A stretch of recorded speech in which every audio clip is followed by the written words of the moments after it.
Un problema común cuando estudiamos matemáticas es darnos cuenta para dónde vamos, cuál es la importancia de lo que estamos viendo y cómo se relaciona una cosa con otra. Esto es muy difícil darse cuenta al principio porque se estudian muchas cosas aparentemente inconexas, que uno no les ve el objeto y solo a medida que se va avanzando nos vamos dando cuenta que son parte de un todo más grande y cosas que nos parecían desconectadas van tomando significado finalmente y van encajando en una explicación más grande. Por eso cada cierto tiempo es bueno hacer un recuento y tal vez explicar hacia dónde vamos. En este curso nosotros empezamos con la imaginación. Vimos que las matemáticas, primero que nada, eran una construcción imaginada. Las matemáticas no son algo que existe en la realidad. Si bien tienen algo que ver con nuestras percepciones, su naturaleza es totalmente imaginaria. Por eso es importante conocer un poco en qué consiste la imaginación y cómo funciona. Luego vimos dos mecanismos que tiene el pensamiento humano, que son la inducción y la deducción. La inducción depende principalmente de la imaginación y la deducción depende del razonamiento lógico. Vimos algo que se va a repetir siempre a lo largo de todo este curso, que es una especie de contrarios que se complementan. En este caso, la inducción ayuda a la deducción y viceversa. Primero imaginación, después los mecanismos que tiene el pensamiento por medio de la inducción y la deducción para desarrollar sus ideas. Después vimos algo muy importante que es la intuición. La intuición es algo muy difícil de caracterizar, es algo misterioso, pero sin duda existe. La intuición es la base de todo nuevo conocimiento. Todo nuevo conocimiento, ya vimos, parte con intuiciones. Luego hemos dedicado varias clases a la geometría. ¿Por qué? Porque la geometría está en el fundamento de las matemáticas. La geometría es la base, es la que da el patrón para toda la matemática que existe. Aunque no se crea la geometría con el álgebra, con el cálculo, con la topología, con todas las ramas de las matemáticas está relacionada, es la base y el fundamento de las demás ramas. Vimos el papel que tienen las conjeturas en matemáticas, que también son muy influenciadas por la intuición. Y vimos la obra de Euclides en los elementos, que es el fundamento de toda la matemática que conocemos hoy. Incluso la matemática más moderna se funda en las ideas que tuvo Euclides al compilar los elementos. Hasta aquí hemos visto algunos antecedentes de las matemáticas, tenemos que ver otros, como por ejemplo el gigantesco aporte de René Descartes en los temas de coordenadas cartesianas, la fundación de la geometría analítica y muchos otros temas de primera importancia en las matemáticas, que son cosas que cada estudiante de ingeniería las tiene que manejar perfectamente. Vamos a ver los campos aplicados a los vectores. Vamos a ver el cálculo diferencial integral en relación al infinito y a los infinitesimales, el infinito y las paradojas que surgen a partir de esta idea, hasta llegar a lo que es, a mi modo de ver, más importante que tiene que comprender cualquier estudiante de ingeniería, que es la modelación matemática. A la modelación matemática es a donde quiero que lleguemos en este curso. Veremos varios otros temas, pero estos serán los principales, el núcleo. Y creo que a esta altura ha sido bueno hacer una pequeña recopilación y darles una idea de hacia dónde van estas cosas para el conocimiento del resto del curso.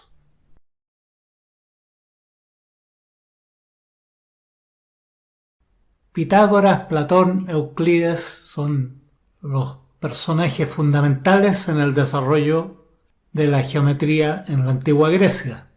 Y muestran cómo la geometría fue desde algo práctico hacia algo abstracto. En un principio eran una serie de recetas, luego pasaron a ser una especie de religión con Pitágoras, que podía parecer muy intelectual, pero en realidad era una cosa práctica. Finalmente, cuando llegan a Euclides, luego de que Platón desarrolló todas sus idealizaciones, se pasa a un sistema riguroso, formal y más allá de la intuición. El sistema axiomático, en base a axiomas y definiciones, deducía teoremas, y de los teoremas se deducían nuevos teoremas en forma de árbol, y así es como en los elementos se llegaron a formular más de 400 teoremas. Del postulado 5 se habla mucho porque limitaba a la geometría solo a los espacios planos. A principios del siglo XX aparece este señor, David Hilbert, que desarrolla un nuevo sistema axiomático, más completo y más general. Usaba los primeros 4 postulados y el quinto lo reservaba solo para el caso particular de los sistemas euclidianos. Esto dio origen a distintas geometrías, como la geometría plana que ya existía, la euclidiana, la geometría elíptica de Riemann y la geometría de Lobachevsky. Ahí tenemos paralelas en los 3 sistemas geométricos. En los sistemas axiomáticos los objetos son abstractos, ideales. Hay rectas, hay planos, pero no tienen ninguna relación con cosas materiales. Pierden todo su significado material. Una cosa interesante es que los griegos no conocían el álgebra. El álgebra fue un aporte de la cultura árabe, tal como los números arábigos, años 750 al 1201 después de Cristo aproximadamente.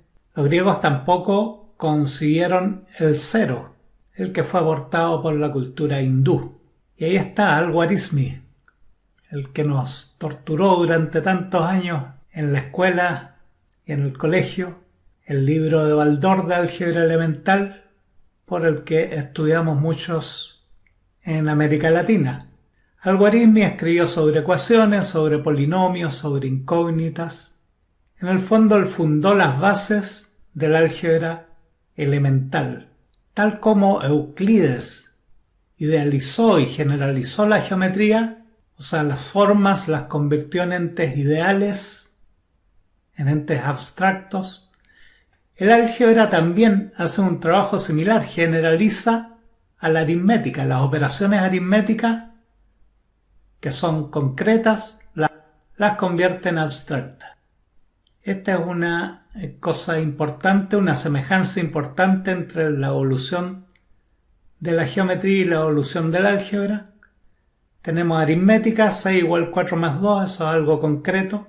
En álgebra, 2x igual 3x menos 1, por ejemplo. En álgebra se introducen los símbolos, representados por letras. También se conocen como incógnitas, como parámetros o como variables. Un símbolo puede ser una cantidad que no conocemos, esa es una incógnita. O también puede ser una cantidad cualquiera a la que le podemos ir asignando cualquier valor. Por ejemplo, le podemos ir cambiando los valores para ver qué ocurre con los resultados. En ese caso se llaman variables. Lo importante es entender que el álgebra es una generalización, una abstracción de la aritmética. ¿Por qué se llama álgebra elemental? Porque hay otra álgebra, que es el álgebra abstracta o la álgebra moderna, que es también otra generalización mucho más completa, es axiomática y permite describir muchos objetos matemáticos de manera formal, de manera rigurosa, tal como hizo Euclides con la geometría plana. O sea, lo que se le ocurrió a Euclides hace 2 siglos, se volvió a descubrir en el siglo XX, a principios del siglo XX, para el álgebra. El álgebra, que era algo más o menos práctico, algo no axiomático, se transformó en un cuerpo axiomático gracias al álgebra abstracta. Eso lo veremos más adelante.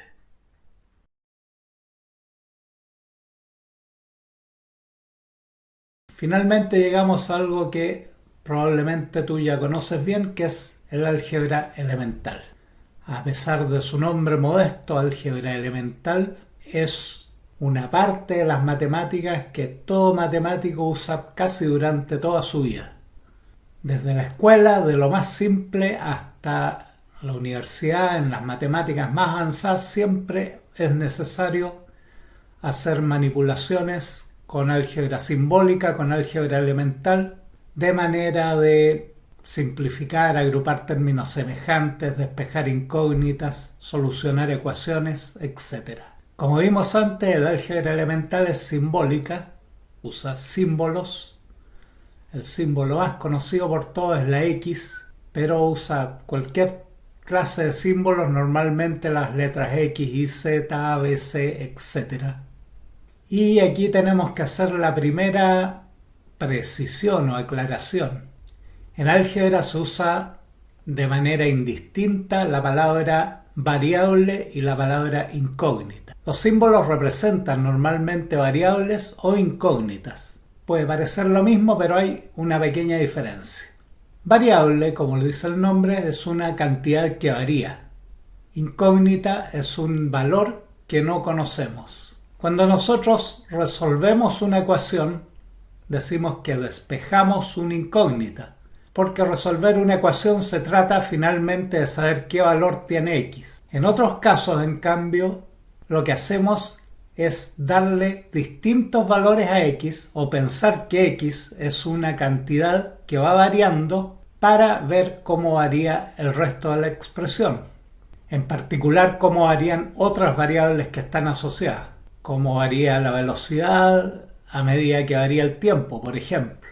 Otra cosa básica es que cuando evaluamos una expresión algebraica, evaluar quiere decir darle un valor a los símbolos. Cuando evaluamos X es que le damos a X un valor, 3, 5, 4, un valor aritmético determinado. El álgebra puede trabajar con una, dos, tres o más variables. Cuando veamos geometría analítica vamos a ver que una variable corresponde a un punto, dos variables corresponden a un plano, tres variables corresponden a un espacio. Más variables ya corresponden a espacios que no podemos representar gráficamente. Una ecuación, la mejor forma de entender una ecuación es entenderla como una balanza. Una ecuación siempre tiene el signo igual, son dos cantidades iguales entre sí, A igual B. Y nosotros manipulamos esa expresión, que es una igualdad o una ecuación, la manipulamos a los dos lados de la igualdad haciendo siempre la misma operación. De ahí sale que cuando nosotros hacemos la misma operación a ambos lados, en la práctica, eso significa hacer la operación contraria en el lado donde queremos eliminar alguna cantidad que afecte a las variables o incógnitas. Por ejemplo, si tenemos un número sumando a una variable, lo podemos hacer desaparecer restándolo a los dos lados de la igualdad. En la práctica eso quiere decir que si queremos hacer desaparecer un número a un lado, hacemos la operación contraria al otro lado de la igualdad y con eso restablecemos el equilibrio de la balanza. Cuando hablamos de despejar variables, quiere decir dejar a nuestra incógnita a un lado el signo igual y a todo lo demás al otro lado. Por ejemplo, un problema básico de pasar una expresión verbal a ecuaciones. Mi edad es el doble de la tuya, la suma de las dos edades, la tuya y la mía, es 90. Bueno, lo primero, identificamos cuáles son las variables. Las variables son, o las incógnitas en este caso. Las incógnitas son la edad mía, la edad tuya. Les ponemos una letra. A la edad mía le pongo la X. A la edad tuya le pongo una Y. Una Y. Escribimos las ecuaciones y despejamos la ecuación dejando aislada una variable, reemplazando. En este caso tenemos dos incógnitas y tenemos dos ecuaciones. Siempre que hayan tantas ecuaciones como incógnitas, podremos encontrar los valores de esas incógnitas. Las variables o incógnitas representan números, por lo tanto pueden ser tratadas igual que números, tienen las mismas propiedades de los números. Las podemos elevar a potencia, extraer raíz cuadrada, etcétera, etcétera, multiplicar, dividir. En la próxima clase vamos a seguir viendo algo de las estructuras del álgebra. Vamos a ver los polinomios, las ecuaciones, los sistemas de ecuaciones, los términos semejantes, la manipulación y la simplificación y todo lo que nos permite manipular expresiones algebraicas. No vamos a ver nada de operatoria, nada de los detalles de manipulación, porque eso ustedes saben que lo hemos visto en el colegio y lo vamos a seguir viendo, y es un asunto solamente de entrenamiento. Lo que vamos a ver es el significado de lo que estamos haciendo cada vez que manipulamos las expresiones algebraicas. Nos vemos en la otra clase entonces.